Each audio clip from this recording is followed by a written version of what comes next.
Welcome back into another week of Everyday We're Covering. Chris Parks, SJ Munoz with you again to talk some college football and some wagering and have a little fun here with you. We're back for another week. We are moving along here. College football season, unfortunately, is getting down to the nitty-gritty tail end here. We didn't have the best week, SJ, but there were some pretty weird games out there this past weekend. Yeah, and after the week we had before, I guess it was to be expected. We hoped for the best, but that's kind of the way it goes in this line of work, if you want to call it that. But yeah, there was some kind of obviously things we didn't see coming, and even just in general, the every week watcher probably didn't see a lot of that come. But yeah, we'll get into that, and we'll kind of get some we'll get some better action going this week and get some nice picks for them. Yeah, and there were quite a few that were pretty darn close on that just didn't come through, and that's how it goes sometimes as well.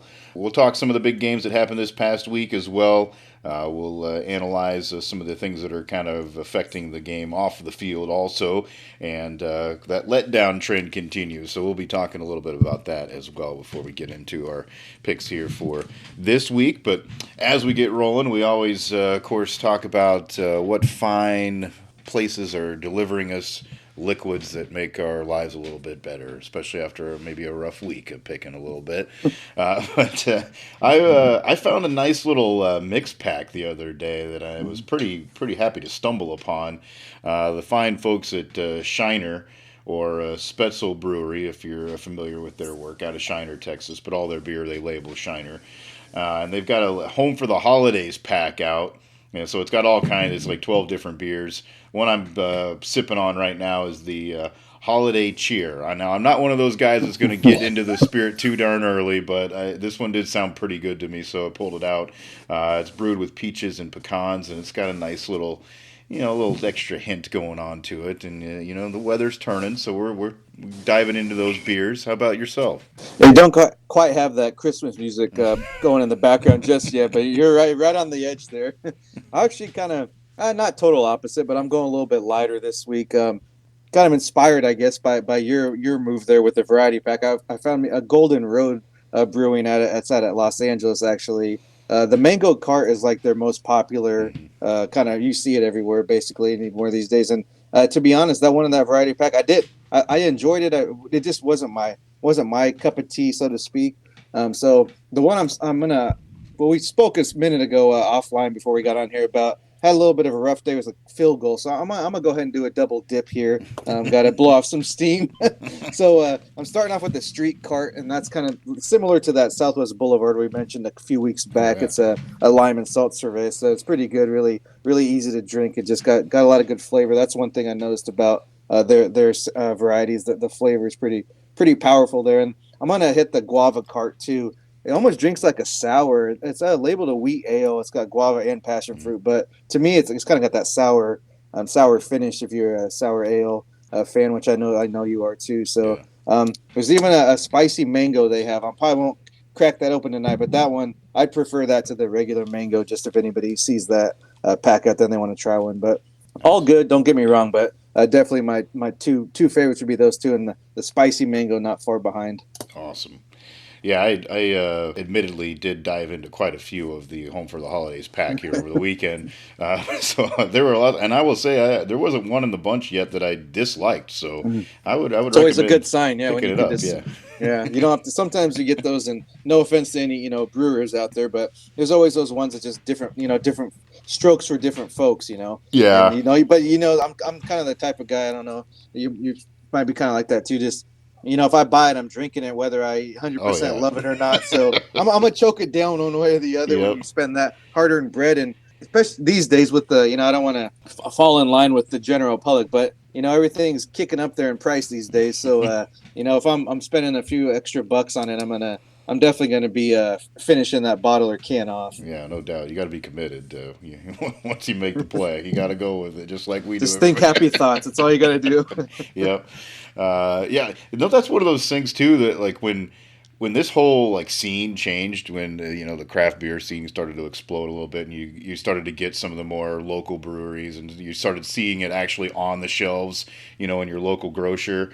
And when those prices started rolling in, and you're just kind of you'd sit there and stare a little bit at the selection, and be like, really? Am I gonna go those extra $3 for this 6 pack? And it's like we've gotten more and more used to it. I think over time, and it's kind of settled in a range where everybody I think accepts it now. But yeah, definitely sometimes it's a little disappointing when you go that extra mile with the coin and then it doesn't give you the good return. You got to live Well, with yeah, it. and even this, the you mentioned the craft brew scene, but even just your everyday domestic is jumping up a little bit these days. So that's Hmm. when you don't feel as bad for I guess splurging, if you want to call it that. Hmm. But yeah, it's always nice when you can enjoy every single one in a bigger pack too. When you go with the 12 or 18 pack. Yeah, well, I always justify it as well, I'm not at the tavern all day watching games, so I'm spending a lot less than I would if I was doing that. So Definitely, and you're home safe, so there you go. On double exactly, on top of it, yeah. Make it exactly. pour it up, keep going. Well, we'll get into our picks here from last week as we get rolling here. We kind of had a ho hum type of week. A 5-7 overall is what I've got down here on the sheet after I went through it. Early in the week, of course, some of our plays early on were kind of just having some fun with it, and I don't know that we count it too much against ourselves if they don't go our way because we're just having a little early week fun. But Northern Illinois ended up laying a bit of an egg in their early week contest and lost their game actually in some early week action. 20-17 was the final, and they were giving 10 to Ball State, so we lost that one. Ohio was a 7-point favorite at Buffalo. We got that one as they won 20-10. Eastern Michigan was getting 18.5 at Toledo, but they couldn't quite keep it close enough. They, 40, they they made that late run there. I thought maybe we'd get in the back door, but it wasn't meant to be. 49-23 the final, so we missed there. Well, Uh, late run at a cover, I should say. yeah, They weren't exactly. Yeah, exactly you don't late win. run to make things interesting as far as the win loss goes. But what we care about, Yeah. they did their damnedest at the end. I just wish they would have started off the game a little better. They might have had a shot there. SMU got it done. They were 16-point favorites against North Texas. They won 45-21, so we got that one. Wyoming UNLV didn't quite get it done for you. You were looking for the over at 50.5. It got to 48. And boy, the way the game started, it was like they're going to blow by this. Yeah, I was kind of like, it was a later start being on the West Coast there, and they have 35, I believe, combined at half. Yeah. So I was feeling pretty good. I mean, you scored 35 in the first half. All we need is a couple more touchdowns, maybe a field goal, and we're good. So that's one of those where you maybe don't count your chickens before they hatch or what have you. Mm-hmm. So we got bit there, and then we got into the weekend. And here's where a couple of our letdowns that we'll talk about coming up here come into play. Kansas was a 3.5-point favorite at home against Texas Tech. And, of course, part of the game that we talked about long ago is that you make the play and sometimes things happen. And they did have another injury. So essentially they're playing their third-string quarterback because, Jason Bean was their second stringer coming in after Jalen Daniels went down. But Bean gets injured. They bring in another guy. They fought back at the end and ended up tying the game before they allowed Texas Tech to go down the field in 23 seconds to kick the game-winning field goal. And the Red Raiders snuck away with a win there. So Jayhawks not only don't cover, but they suffer a big-time loss as far as the conference race is concerned, too, in the Big 12. Yeah, you mentioned the injuries. Obviously, a tough thing to deal with, but I just think it was definitely, I don't know if you want to call it a look-ahead game, but it was definitely a look past, just from my perspective and what I saw of the game. Definitely didn't come ready to go. And I mean, I know they had a few good teams here and there in the last 10 to 15, 20 years, but I still think it goes back to not being used to being that hunted rather than the hunter. I mean, you got to be. Everyone's going to give you their best shot, especially in that conference when it's a different type of setup where it's not divisions and you can kind of win here or loss there is maybe a little bit more significant than in some other conferences with divisions. Yeah, no doubt. So that was a bad loss for them. Arizona was a 9.5-point favorite at Colorado. They do get it done to get the win, but they don't cover. They only win 34-31. That was kind of a back and forth game. I was listening to like a wraparound coverage there for a while with some different games, and that was one of them. And yeah, they were just kind of going back and forth with scores there. So still, nice for Arizona that they continue their winning streak, but yeah, didn't play well enough to cover the spread. NC State was a 2.5-point favorite taking on Wake Forest on the road, and they win it 26-6. So we covered that one, got that one there. Another big letdown in the Big 12, and this was a massive letdown. Oklahoma State, who just kind of gained control of their destiny after a big win last week in Bedlam, and they lay an absolute turd down in Florida against Central Florida, 45-3 the final. They get the doors blown off of them, and I don't know. That's a head scratcher there for Coach Gundy and his squad, and they just they were not ready from the outset. Yes, kind of similar to Kansas. You deal with maybe a little bit more on the line. I guess depends on how you're looking at it, but that's just. I mean, I guess it's a big responsibility, and just it's more of a mental thing, if anything, because you go down the rosters and just compare talent. That wasn't an issue, obviously, considering the success that Oklahoma State has had this season. Mm-hmm. So it's just more of a lack of focus. And I mean, we've been calling them letdowns, but this one might go a little bit past that. It's almost like, I mean, they didn't bother to show up. No, yeah, it was never the game was never close. They got down, I think it was 21-0 in the first quarter. Yeah, and by halftime, I think it was 31-3 or whatever. They were it was all over from the get go. So interesting there. I'll talk a little bit more about that impact of that game here in a little bit. Northwestern Wisconsin, we were looking for under 42.5, and they obliged. 24-10 was the final there, so that one got taken care of. We expect that in the Big Ten. And then Georgia was an 11.5-point favorite over Ole Miss. Started good for Ole Miss. They scored first, and then it all went downhill from there. The Dogs roll. 52-17 was the final in that one. So Georgia picks up a nice win. And then USC-Oregon, we were looking for the over, and you talked about how it was kind of a crazy number, but you certainly thought both teams would put up a lot of points. It ended up being a 63 total, but we were looking for over 74, and they just didn't quite have the firepower that both those two teams normally have, and you would expect because neither one of them love to play that much defense. Well, Oregon was, at least from when they started from the game and going for two so early, and I know they kind of wanted to make a statement. They do that all the time, but when they start missing them from what we're looking at and what we want to happen, that's not a good sign. You're chasing points the rest of the game, and kind of to the same extent that they didn't necessarily come out and look amazing. And I mean, they won fairly handily, but it was almost like they were kind of just like going through the motions, and they were good enough to get away with it against the USC team. Might not be the case in against a different opponent here later in the season, but I'm sure the mindset would change, with that more on the line. But at the same time, Oregon has something on the line every week. If they lose, then it's pretty much any hopes of a title. They're kind of on a thin ice already, and if they lose, it's definitely off the table. So it wasn't in doubt, but. Before the game, I was surprised that I would have been surprised if you told me that would have been the final. But once as things started to play out, I didn't have much hope after the first half. Scoring a lot of points. Just it wasn't that. I mean, a couple plays here or there, but it wasn't that bang bang bang kind of offense that Oregon usually throws at you. It was more of a big play here. Quarter and a half. 5-6 minutes passes half a quarter. Another big play. It wasn't the kind of the all out attack that you're used to seeing from the Ducks. Yeah.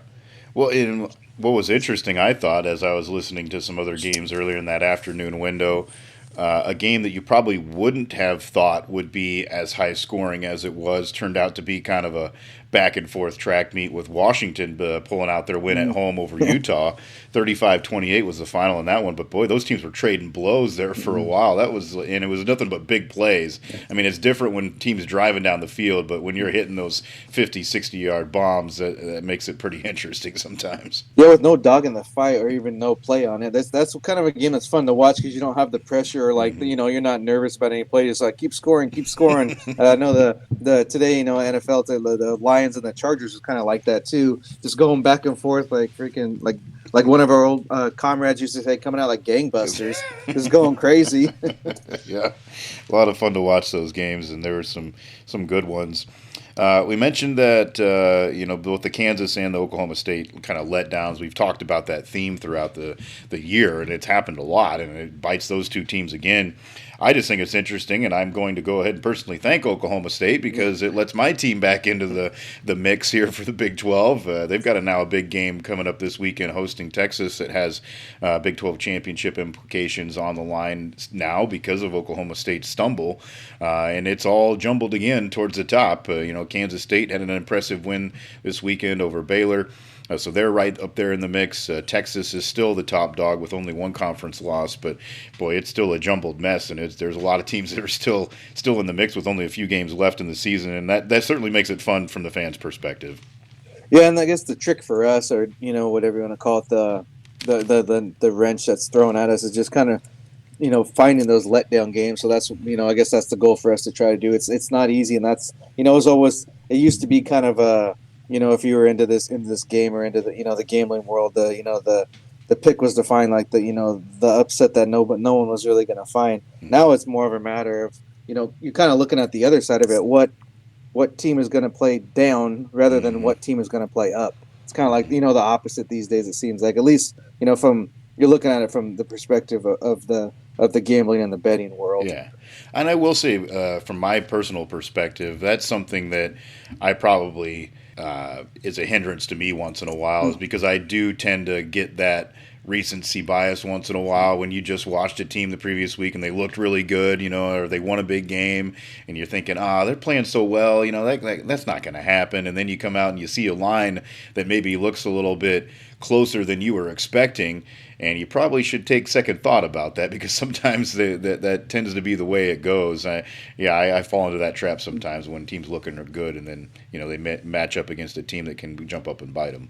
Well, and sometimes it sounds kind of crazy to say, but the more is the more it plays against you, and all we have to go off is the most recent game we saw. I mean, obviously we have the whole season, you can go back to that, but how far does that carry over? It's kind of like when you do the March Madness pools in your office or family or with your friends. It's the person that usually wins it is someone's picking by the color of the team or the mascot, just random, and obviously there's more to it, with the gambling thing, a gambling aspect of it. But at the same time, there is a lot. It's called luck for a reason. There's a chance always involved. You can do the best you can, but it's still it's still up to the however you want to call it, fate, destiny, whatever term you want to use. But all you can do is kind of use the info that's out there and do your best to make the I feel if I look at the research and even with both of us being fairly avid sports fans across the board and been in the world for years, I'm willing to go for my gut, like we've talked about before. Like, I'm fine with that. I know that's kind of like a taboo almost in the bettors world, or the sharps, but I would rather do that than like we said before, I'm willing to live with that instead of take a random chance off some Excel spreadsheet. So it's just kind of you gotta kind of have that in your head and just say this is the way it's going to be. It's not a perfect science. It's still science too, but it's not a perfect science. But coach, the analytics card says we got to go for two. Exactly, yeah, and that's part of it too. That you factor in. There was no such thing as that. Yeah, 5 years ago, 6 years ago. Now who knows what's going to come up with next. The next new trend besides the sign stealing. There's going to be something else to come up. So that's true. Well, you lead us into something else we could talk about. Michigan, big game this weekend, despite all the other nonsense going on around their program. It was a big game for them, taking on Penn State this past weekend. They passed the test. They win the game, not necessarily in a hugely impressive fashion. I mean, they did it well enough.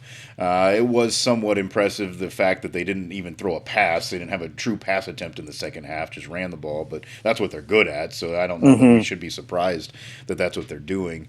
But, of course, afterwards, then the topic becomes outside of what the game means. And if you saw the post-game interview with the guy who was stepping in as their head coach, he got extremely emotional in the post-game. And some people were immediately joking of it. Did Harbaugh die? What happened? Is it something we didn't know about here? I mean, the guy's just simply not there coaching. They made it way more of an emotional deal than it really is, obviously, to the rest of us as a public. Maybe in-house they're playing this up bigger than we are on the outside. But interesting little wrinkle into the whole saga, and yeah, how does everybody react and play into what's happening off the field? Definitely a bit of a drama show, but being that's who it is, it's really not that surprising. And especially being a fan of a team that hasn't been in the Big Ten forever, but long enough to kind of know what you're dealing with when it comes to Michigan. So it's not all they've been described as maybe the Texas of the Big Ten, if you will. So it's not that off a brand, if you want to say that. They're kind of going over the top though, even for them. I think in some cases. I mean, I believe it was the running back that had the Michigan versus everybody a hat on in warm up, and I mean, they're acting like somebody wronged them when it's everything that's coming into this is about something that you did. It has nothing to do with anybody else. So that's kind of just my thing. It's like, I mean, maybe you don't want to admit that you cheated. You want to use that everybody is doing it defense, whatever the case may be. But everything that this all started because of something that you did. So you can play the victim all you want. It's just not. It's not true in any part of this scenario. Yeah. Obviously, they're kind of trying to twist it around to make it their own motivation and whatever. That's fine, I suppose. But yeah, don't get overly emotional about something that's not emotional. Like you'll be fine. The coach is still around the team. He'll be back. I'm sure. It's kind of embarrassing and just it's getting kind of by the day. It's almost like you couldn't make this crap up. It's like something off like a TV show, like one of those Ted Lassos or something like that, where I guess the judges were like Michigan alums. Some of the ones that are supposed to review their whatever. I'm losing the term now. I'm not restraining. I don't know if we call it a restraining. I'm not a damn legalese over here. But so they filed some injunction. I don't know, whatever you want to call it, whatever the term may be. But I guess who it was ruling on it was first a Michigan alum, then they passed on to another Michigan alum. It's like, what are we even doing here? Like I don't know. It just seems kind of like a joke, and it just keeps getting worse every day. Well, what's more shocking to everybody in the college football world was the fact that there was actually something handed down. I mean, nobody expected the NCAA to do anything. Not that quick. No way. Never. Yeah. When have we ever gotten to something less than 2 years down the road? We're going to vacate these wins. Yeah, because nobody gives a rip when that stuff happens. Like 5 years after, give your trophy back, and everyone still remembers who won that trophy. So, no, you're right about that. It was. I mean, maybe if there was more swift action like that, the NCAA could have a better reputation. Obviously, that ship has sailed. But it might have done some good to do that over the past 40 years instead of wait till now. But it is what it is. Yeah, well, and it's definitely an interesting side to it. How is it handled, and obviously the university probably could have made a decision to just ignore it if they had wanted to, too. They could have created more of a saga than they wanted to. And maybe Harbaugh decided that, well, I'm not going to do that. I'm not going to fight it as much as I could because I could just show up anyways. And what are they going to do to me? But, it's interesting that it did happen during season. And, of course, that it is such an impactful team in the moment. I mean, they obviously are a team that's aiming for the college football playoff, has national title aspirations, and the conference certainly wants them to do that. So, a lot of factors in play, but it is what it is. And right now he is currently suspended until the end of the season. We'll see if that holds up the rest of the way. Things may change, but that's what it is right now. So funny to watch it. Yeah, I wouldn't be surprised if he's on the sideline for that Ohio State game. With even all things considered, it wouldn't be surprising and just be another punchline to this joke. Yeah, no doubt. Another thing I wanted to bring up real quick, I don't know if you got to watch much of this game, but I watched quite a bit of that Georgia-Ole Miss contest, and boy, it's sure looking like Georgia is once again the team to beat. Like they are a solid football team. I hadn't had a chance to really sit down and watch a good chunk of their gameplay yet. I mean, I know their defense isn't near what it was when they were so dominant the last couple of years because they've lost some dudes. But on the offensive side, they're darn efficient. They've got guys that can make plays in different spots on the field, and I think that's what makes them so good. They've got a great tight end. They've got a couple of pretty solid wide receivers. Their running back core is really good. Quarterback seems to be very smart and efficient, and a guy that's been waiting his time for a long time in this Carson Beck. So they just look like a really solid team. I'm going to be shocked if they stumble much along the way. Well, and the crazy thing about it too is as much as you can from a defending champion. They kind of go under the radar almost, Yeah. other than when they do their post game interviews and you gotta say no one gives us respect or everybody's against us. I mean, obviously that works for them because they've been successful with that mindset. But outside of that, they're not. I mean, they're not a lot of times in the prime time slot, and a lot of it has to do with the results of the games they play. They're blowing people out, so I can understand why that's not picked for a 7 p.m. slot on ABC or whatever. But it's just surprising. That's kind of just the point there is that they're not talking. I mean, you probably hear more about Alabama out of the SEC than you do Georgia still, and obviously Saban still draws a lot of eyes and all that, but still it's on the field it's Georgia that's the one that's been winning, but Yeah. for some reason they're able to. And honestly, like if it was me and I'd be glad to Oh yeah. give everybody else all the publicity. We don't need it. We'll Exactly. just keep working and keep playing. So that's one thing that does stand out to me is just how they're kind of just often I don't want to say overlooked, but they're not the the headlines very often, and it's working for them, so they probably want to keep it up. Well, pretty odd for a team that's going for 3 in a row. Exactly. That's the thing. It's kind of a little bit of a historic event, but I mean, especially with you got all that pressure already on you. I'd much rather if I was going for 3, just keep it as quiet as possible. You don't need any extra distractions. Yeah, it'd be interesting to see how it plays out down the road. Obviously, they're going to play some much better teams. Their competition hasn't been stellar yet, but they look darn good right now. That's for sure. So that's kind of some of the big topics here over this past weekend in college football. So we'll move along here into getting some picks here for you now for the next week. And, of course, we always love to start things off early in the week and get you a few little nibbles to start biting on here and sticking that pole in the water, so to speak. Tuesday night, we've got some action, and there's a game that both of us like here. The Toledo Rockets, they seem to be rolling. They've only got 1 loss. They've continued to get better, and they're at Bowling Green, but they're laying 10, so it may get a little bit interesting. You never know about those MAC games. There's some wild stuff that happens, but I'm liking the Rockets, and I think you're with me there.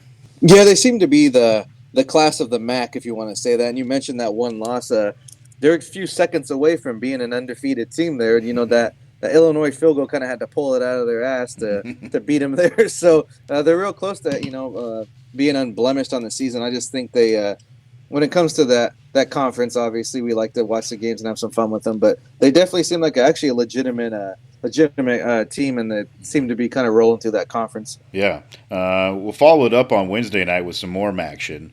And this is a team, of course, it's a thorn in my team's side because we stumbled earlier this year with everybody on the team apparently had food poisoning and lost to Ohio. And since then, they've been kind of a weird team. They played really well at times, and then they've had a couple of head scratchers where they just kind of laid eggs a couple of weeks. But I think they've gotten back on track here recently. They're an 8-point favorite, taking on Central Michigan at home coming up here on Wednesday. So I like the Bobcats to get that done as well. Yeah, I'll back you up there. I might even just go straight money line, depending on that how that number looks. But I definitely think that they can take care of business. You never know what's going to happen there in Athens, so could get a little rowdy for Central Michigan. So the Chippewas better be ready for that.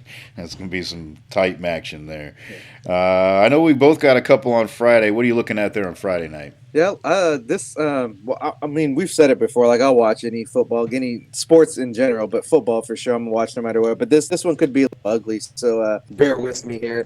Colorado, Washington State. I'm gonna go with the under 63.5. Seems pretty comfortable there. Sounds odd being a Pac-12 game, taking the unders, but obviously Washington State on a 6-game skid, and Colorado's losing 6 of 7. So just kind of both going in the wrong direction, and being at that they're struggling that much, I don't really feel confident with any type of spread or picking an outright winner. So I'm just going to take the unders. I think it's going to be fairly ugly. Who knows what the weather's going to be like being a Friday night game there too. Could be both regions can get pretty nasty here and there, even just with the cold. So I could see a 2017 type game, 21-20, something like that. Definitely. Yeah, I like that's an interesting one to keep an eye on for sure. And the one that I was going to go with on Friday night, team that I was kind of a darling child here the past couple of seasons when I was making picks, UTSA. Roadrunners have really been on a tear the last few years with having a pretty good program. It's been a little bit more shaky for them this season. They're not quite on the dominant run that they have been in the past, but they've been improving here steadily, and they're 7-3 on the season. They're hosting a team that's really struggled in South Florida, and they're laying 16. I'm going to take the Roadrunners to get it done there at the Dome and take care of business on Friday night. I've kind of been looking for one of these all season and haven't pulled the trigger. I was close a couple times, but I think I'm finally going to do it this week and go with an upset pick this week. I like Miami. Two options here.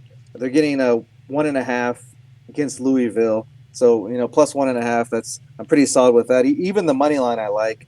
I'd probably go a little bit more confidence, obviously, on getting a 1.5. But money line I think is in play as well. A lot of this is just Miami. I mean, they looked pretty good against Florida State last week. It just seems like a setup where Louisville's kind of been rolling through the competition. This kind of maybe a sleepy 11 a.m. game there. They're playing in Hard Rock Stadium, maybe half full if they're lucky. Just so it's going to be kind of one of those bring your own energy type of days. Mm-hmm. It just seems like one of those set up for an ugly. Even maybe I could see overcast, an ugly drizzle, rainy, ugly day. I'm not a weatherman. I'm not predicting anything. I haven't even looked what the weather's going to be like in Miami. It just seems like one of those that sets up for that. And I'll even go. I'm probably going to go like a 50-50 on this. Throw the whiskey glass on it. Even I'm not totally confident, but I'm pretty confident. I toyed with throwing the beer on that, but if that number goes up, I might jump on that a little bit more. But playing just 1.5 in the money line, I'll keep it. I won't get too crazy, but I'll stick with the whiskey glass. I do feel pretty sure that could be an upset, though. That's something to keep an eye on. Gotcha. That's a good one to watch for sure. This is a game that may not be too exciting, I guess, as overall records are concerned, but always is an interesting rivalry game when they get together. West Virginia is hosting Cincinnati coming up this weekend. The Mountaineers are laying 6.5. Now, I know West Virginia was pretty rough this past weekend, didn't play well at all against Oklahoma, but of course Oklahoma was, I'm sure, on a mission to kind of bounce themselves back, so they did that. But West Virginia at home in a rivalry game is a different type of energy. They always seem to get the crowd fired up for those types of games. We saw that earlier this season against Pitt where they really just rolled them. So I like them in that spot. So I'd put the whiskey glass on that too as well. Just because the rivalry makes me a little bit shaky, but I think West Virginia gets that one done. I'm gonna go ahead and say West Virginia is to you as Wyoming has been to me. Yeah, Like that, true. they've been good to you. You've got True. some good picks in West Virginia, so I can get with you for riding the hot hand there. Yeah. This one also could be kind of surprisingly maybe not as aesthetically pleasing, but I do like UCLA +6 at USC. Obviously, UCLA's strength has been their defense. USC can. Caleb Williams can, pull a rabbit out of a hat on numerous occasions, and that's kind of what they lean on there. But I think it can keep it close. UCLA can. I kind of anticipate a USC win, but maybe 3-4 points, something like that. I think UCLA with their defense can keep it close because they have been struggling the last few weeks. Not exactly where they started the season. At one point, they looked like they could be a dark horse to win the conference. Obviously, those days are long gone, but I do think they can keep it close with USC. They've not exactly, had the best of success the last few weeks either, being their only win recently at one point. Come from behind win over Cal, so it's not exactly something to hang your hat on. But I do think they can maybe get it done. I'm just more confident in that +6 than I am picking USC to win or cover. Yeah, I like that too.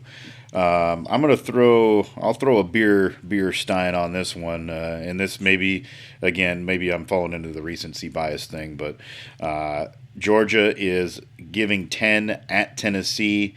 The way that Georgia played in that game against Ole Miss, in Tennessee, they're a decent team, but they just don't have the horses to keep up. I mean, we saw that last week in the tight game that they had there with and they ended up dropping that one to Mizzou. So I like Georgia in that spot, only giving 10. If it was a little bit more, maybe I'd be a little bit worrisome, but I think they cover that no problem. Yeah, speaking of the game against Missouri, they just kind of ended up routing them, and I like their next week game coming up too against Florida.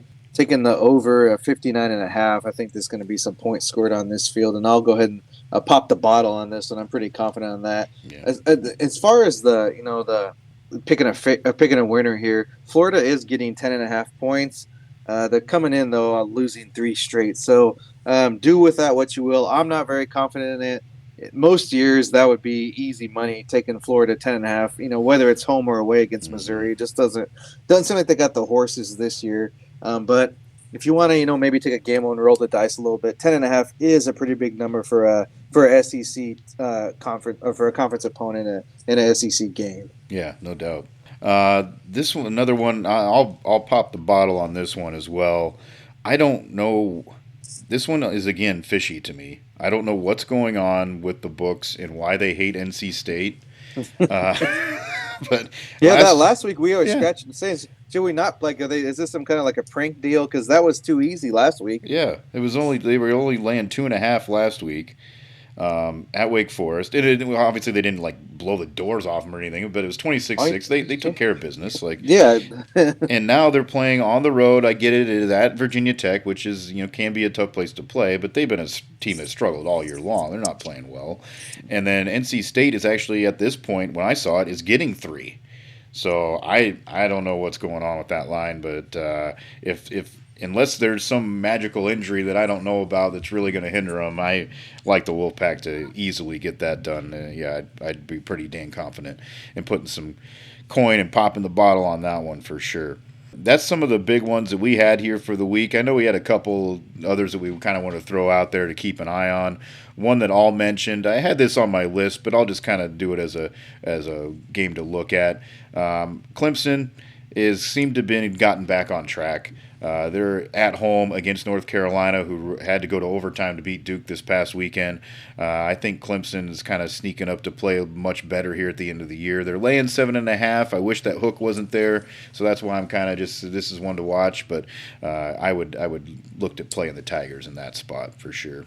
We've brought up those kind of crazy Dabo rants. I guess they finally got through. One of them worked. I don't know which one it was, but I guess buying the stock now, right? Isn't that what he said? Something like that. Yeah. So buy it all. The ones I would keep an eye on, and why I'm not playing one of them is because it's a Nebraska game. So we said we don't play our teams, but they're getting 4.5. I know they haven't played that well the last couple of weeks, but Wisconsin's coming off that loss to Northwestern, and on the under 37. That's usually a pretty good recipe for success there in the Big Ten West games, the unders. You got to kind of stick with what's hot, like we talked about.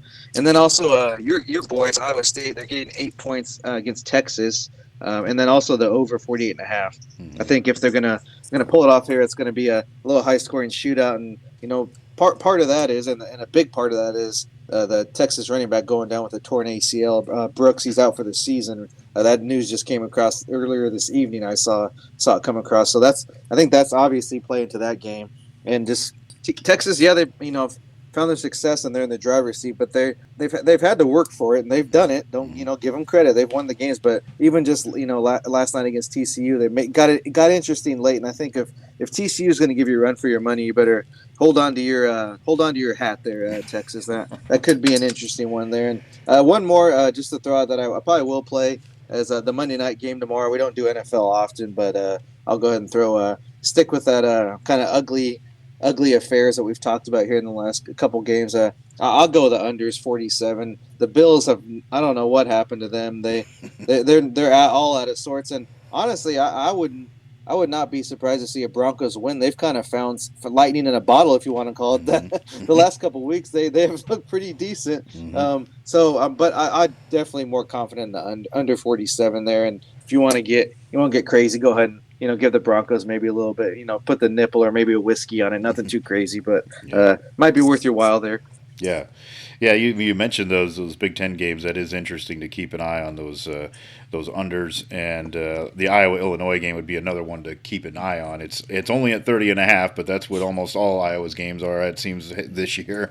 And I think people are going to be a little bit blinded by the fact that Illinois actually scored some points last week, but it was against an Indiana team that's not having a good season at all. So I think that's going to be one of those slogs again. I would look at maybe playing that one under as well.